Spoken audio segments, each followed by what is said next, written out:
So if I were to ask you, what's the most important thing in your life today? How would you answer that? Most people say that their values are faith, family, health, and there's a few more things after that. That's what most people say. There's some people that say family first, work, health, whatever. For me, it is definitely God, faith, family, health, people, work. Without people, you have no job. So basically what happens, that's all true a lot of times until pressure shows up. If pressure walked into your life unannounced, would your values still be in line?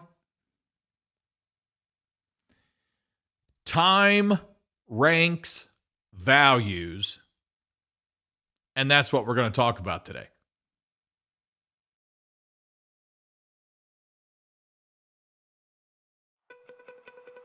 Hey, this is Greg McAfee, and welcome to the Greg McAfee Show. Now let's get started.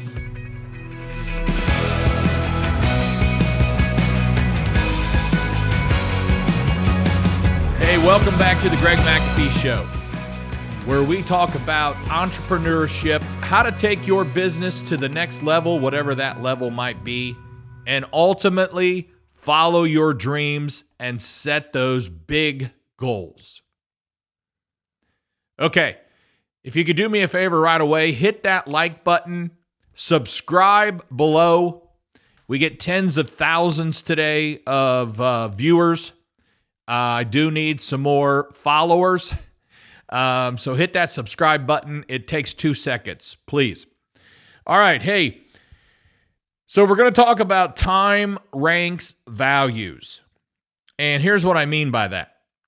Values don't stay equal all the time. In a perfect world, I always say the church answer is going to be, the most important thing to me is God, family, health, and so on.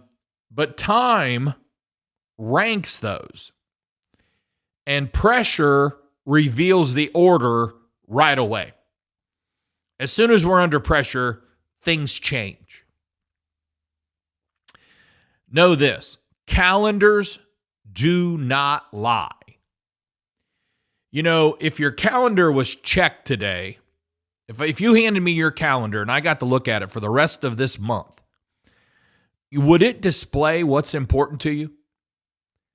Would it, if you could actually put prayer on there each day or devotionals on there each day or church on there or mass, whatever you call it, what would that look like? Is it on your calendar? Is it important to you as you say it is? How about your bank statement? Whatever's important to you, spend money on. So if you were to hand me your bank statements for the last 6 months and I could review those, would I know that faith, family, health was important to you?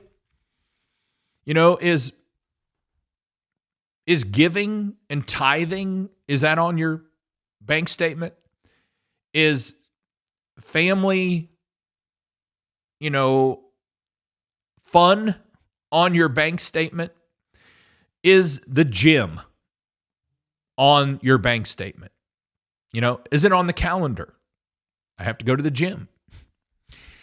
The calendar shows exactly the importance of your values. So does your bank statement. And stress responses do not lie. You see, how's your health? You have high blood pressure? Are you on prescription meds?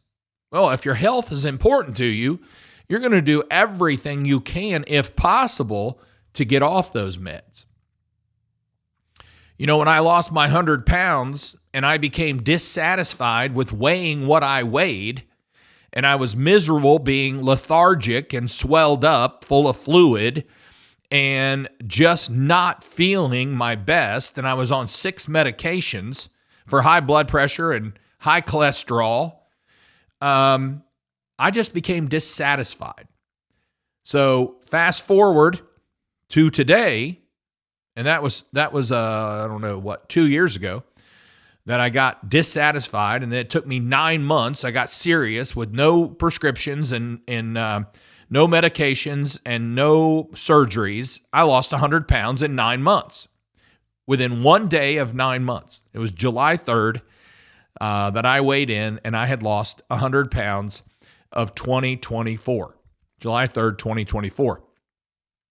So I got off. I weaned myself off with the doctor's permission. They didn't want to. I have 2 different doctors. My heart doctor, because I had basically I had a heart attack 2021, quintuple bypass, and my normal doctor. Neither one of them wanted me to come off these meds, and I just had a hard time with that. So, I talked them into, let me wean off of them. I will cut them in half, and I will wean off of them, and I did. I'm off 100% meds today. I do take a water pill, which is a prescription water pill, but it helps me. It keeps down any swelling, and it actually does help with high blood pressure. And that's it. That's all I'm on, is a water pill. And I take a baby aspirin every day. So that's it. And that's important to me because I want to stay off of meds. I want to keep my weight down. So if you were to look at my stuff, you would see what's important to me. And you don't find out what matters most in life when everything's calm. And you find out when everything is on the line. When stress is at the highest level, when you're going in for surgery, for a heart surgery like I did, everything's on the line. You know exactly what's important to you at that time. And the real pressure lineup hits. When it hits, most people default to these things. Number 1, control. What can I manage right now? Because I've got to be in control. And number 2, money, survival. Fear of loss takes over. Plan A is thrown out the window, and most of the time, people don't have a plan B or a plan C, and they have to punt because there's no other options.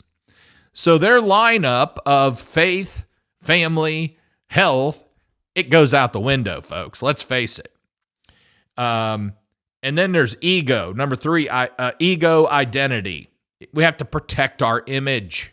We have to protect our ego. We have to protect our reputation because we have pride in ourselves. And then number 4, urgency. You see, loud problems beat important ones. And lastly, comfort. Anything to reduce stress fast. We do comfort. I'll just list a few comfort things. Food, TV. We don't have, watching a movie or streaming. We don't have to think. Alcohol, drugs, comfort. We're in our comfort zone. So why does faith, family, and health drop off so fast? Well, mostly because they don't scream.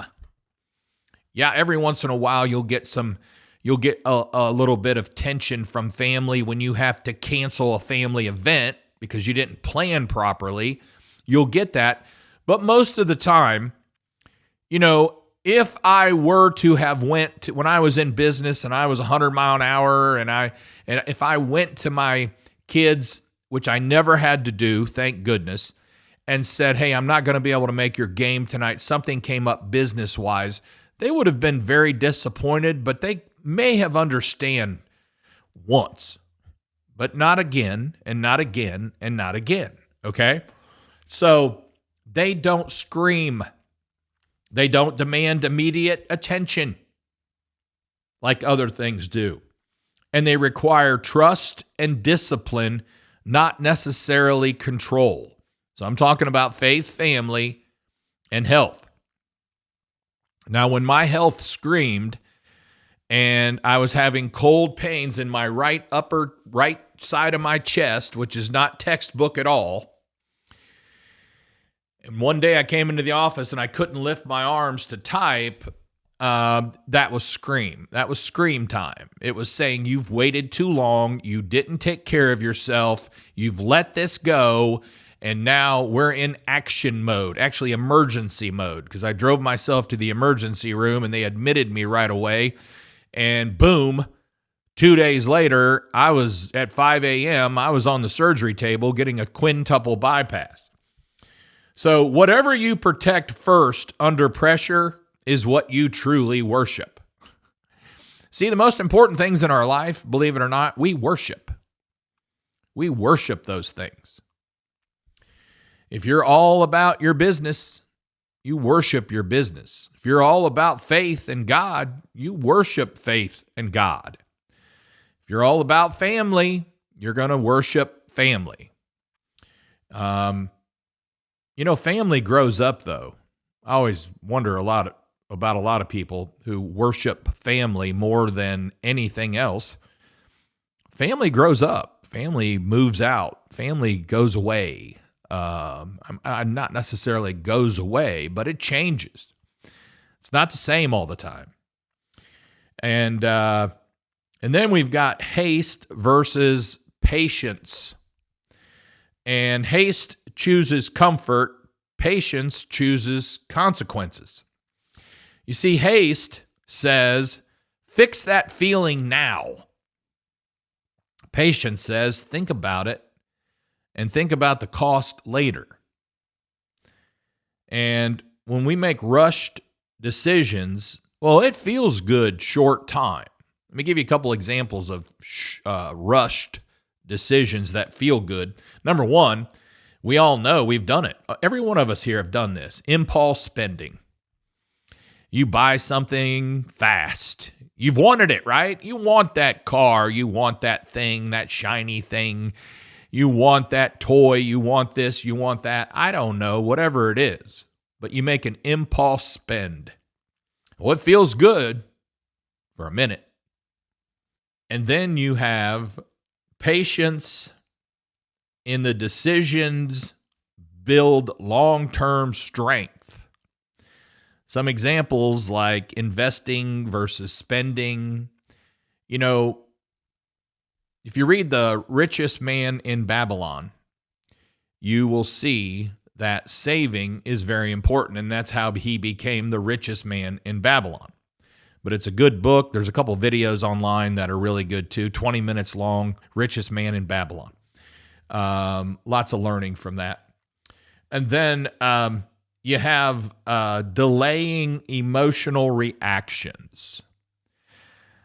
Just this week, and I'm really, really working hard on some things. I'm really working hard on changing the way I react too fast.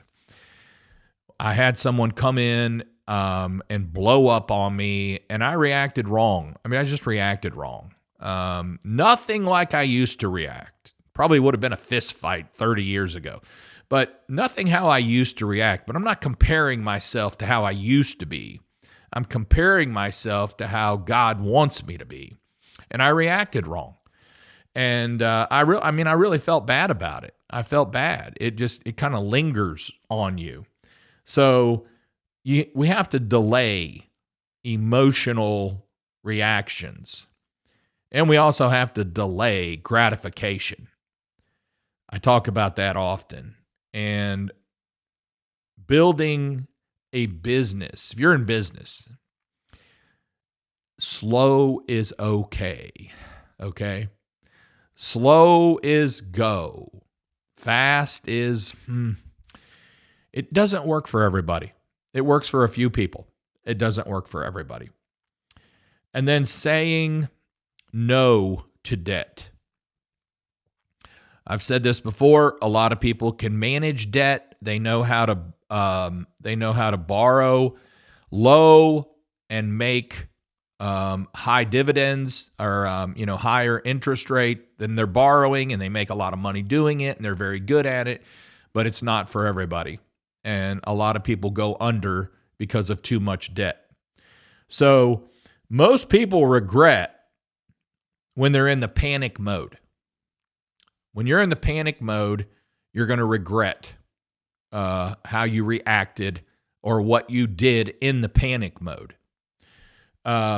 Haste trades future stability for present relief.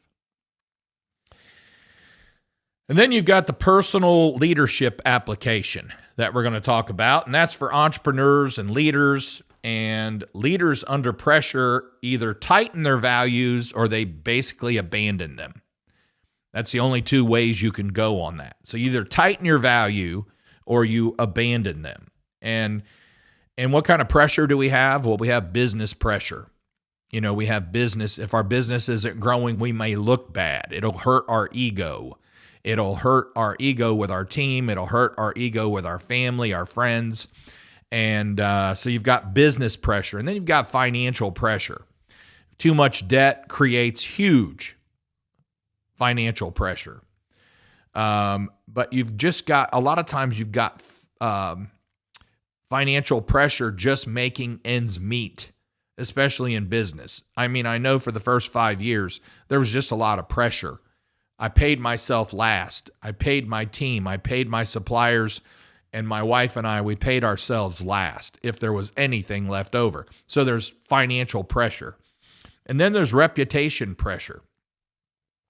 There's been things in my life that I got hit with that affected my reputation for a short term and maybe a longer term with some, but it's a much smaller number today than it was. And I didn't mean to do it. I mean, I didn't set out to hurt my reputation. But at one time I said something very sensitive during a very insensitive time in America. And I mean, I was attacked. It was huge, back in 2020. So then you've got growth pressure. You've got pressures to grow. If you're not growing, I told you, the other day that people hit the lid. They hit a lid and they're not growing. And that's pressure. And that's pressure, puts pressure on the ego. I'm not growing. Things aren't happening. I'm not doing my job. I'm not the entrepreneur I need to be. It has nothing to do with who you need to be. It's being who you want to be. Are you getting help? Are you reading? Are you watching YouTube videos? Are you hiring a good business coach? Are you part of a mixed group? Do you have a board of advisors? Do you have mentors? Are you helping yourself with these kind of pressures? Or are you just trying to handle it all on your own and carry it and wonder why you're failing? Again, pride. Strong leaders decide in advance what will not move. In other words, if mine is faith, family, health, faith in God comes first. I'm not giving that up. I'm not going to do things that I normally wouldn't do just to make more money or just to be in the limelight or, for an ego stroke. I will not do that. And to the best of my knowledge, I've never done that. So there's some things that I will not move on. And I hope there are some things you will not move on. If there's not, you need to figure it out what they need to be. If you haven't pre-decided your values, pressure will decide for you. And eventually it will take over. So here's a gut check for you, folks. Where does your time go when things get hard?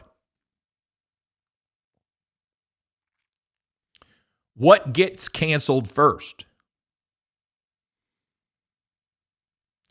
What never gets canceled? Who gets the leftovers?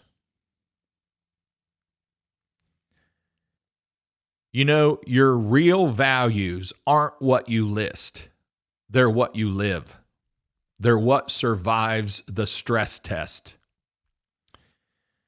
Now, who did this extremely well, and I've read several of his books, he's no longer with us, is Truett Cathy, the founder of Chick-fil-A. He said, faith first, always. And he made a decision from day one that he was going to be closed on Sunday. And he stuck to that his entire life. And some people might say he lost billions of dollars over a lifetime.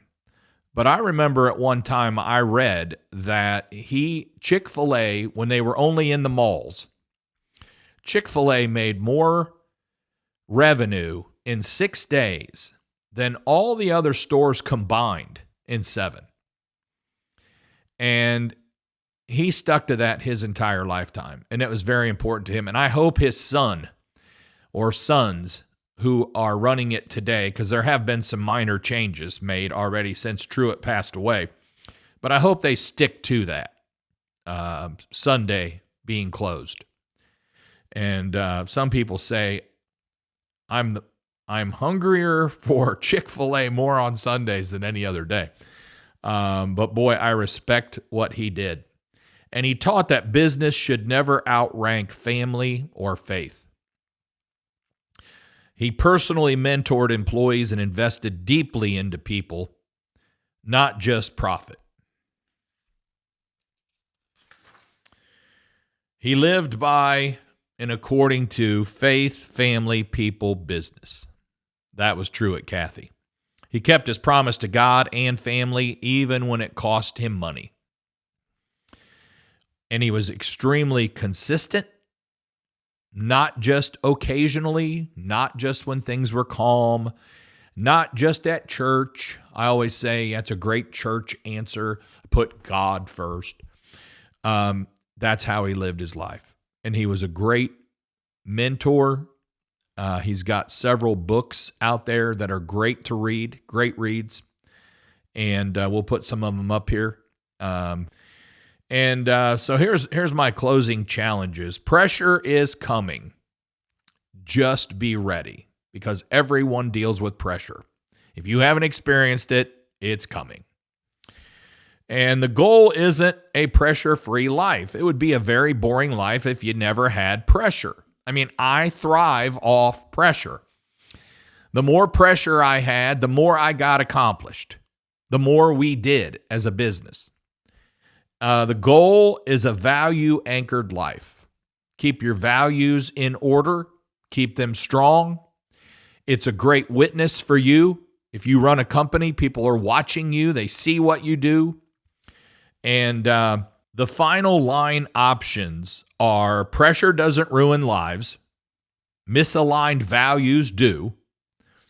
Decide your lineup now, or pressure will reshuffle it later. And faith that only works when life is easy isn't faith. It's convenience. When things are tough and you have faith, that's faith. And if faith, family, and health stay in order, I will guarantee you success becomes sustainable. If work comes first, everything else slowly collapses. When you're out of order, I don't care if you're a follower of Jesus or not. When your life is out of order, you're miserable. It's a miserable life. And if you're a follower of Jesus and your life is out of order, it's a more miserable life. So keep things in order. You'll go farther. You'll hit those goals. Stand for what you believe, or stand for nothing. Because that's what happens when people watch you under stress and they see that you're not standing for what you talk about and what you believe. They're like, why should I be like that? Why do I want that? Think about it. As always, thanks for watching. Hit that like button. Subscribe today. Have a great week. Carry on. God bless. Make this day the best day of your life, because we're not promised tomorrow. I'll see you later.